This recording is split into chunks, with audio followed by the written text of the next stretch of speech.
Kurang lebih 15 tahun saya terikat dengan narkoba. Pada waktu itu, bagaimana saya bisa keluar dari jerat ini? Karena sungguh saya sudah sangat lelah. Badan saya rusak, kehidupan saya terganggu. Dan yang saya butuhkan hanya satu itu. Saya membutuhkan orang yang peduli dengan saya. Ya, impian saya sebenarnya tidak muluk-muluk. Saya berpikir jikalau saja keluarga saya penuh dengan cinta kasih, keluarga yang penuh dengan damai sejahtera, mungkin saya tidak terjerumus dalam narkoba. Ya, mereka selalu bilang bahwa ini adalah obat yang membuat kamu tidak stres. Bagi saya lebih baik saya tidak makan daripada saya tidak pakai narkoba. Ya, saya kelaparan. Yang aku rasakan, ya, aku udah nggak peduli.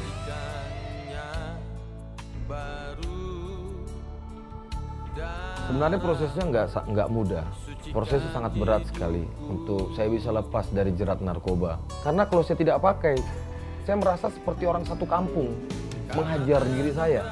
Dan tulang-tulang saya ini seperti sakit.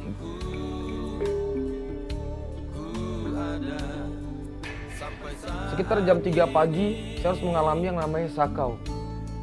Saya harus berusaha untuk bagaimana tubuh saya ini tidak mengalami kesakitan. Ketika saya lakukan itu, teman-teman tidak ada yang mendekat dengan saya, bahkan tidak ada satupun teman-teman yang mau membantu saya. Memang diawali dari sebuah mimpi. Mimpi di mana saya bertemu dengan sosok pria yang wajahnya begitu terang. Dan dia hanya berkata pada saya, "Engkau anak yang kukasihi." Dan kalimat tersebut membuat saya semakin berpikir. Kalimat tersebut membuat saya semakin bertanya-tanya. Siapa? Dan apa maunya?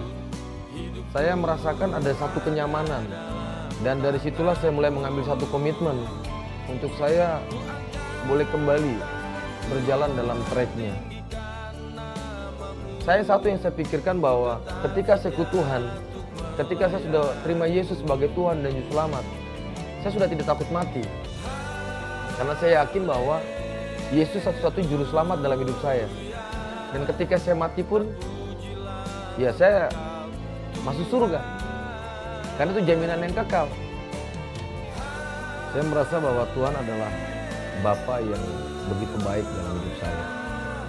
Dia tidak pernah meninggalkan saya berjalan seorang diri. Karena dialah saya boleh menikmati akan hidup yang baru. Karena dialah saya boleh menikmati dan merasakan artinya sebuah kehidupan.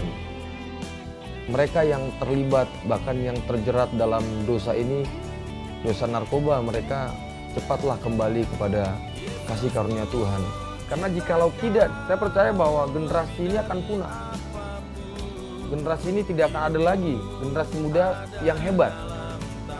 Saya bersyukur karena kasih dan karunia Tuhan, kasih dan anugerahnya saya boleh melewati itu semua. Saya bersyukur dari seorang pengguna narkoba yang aktif, karena anugerah Tuhan saya boleh dibebaskan. Dari seorang sampah masyarakat yang tidak berguna apa-apa, sampai detik ini Tuhan membawa saya bukan turun tapi membawa saya semakin naik. Dan saya percaya apapun yang Tuhan kerjakan, Tuhan ingin melihat ada begitu banyak anak-anak muda yang bersinar narkoba, anak-anak muda yang takut akan Tuhan.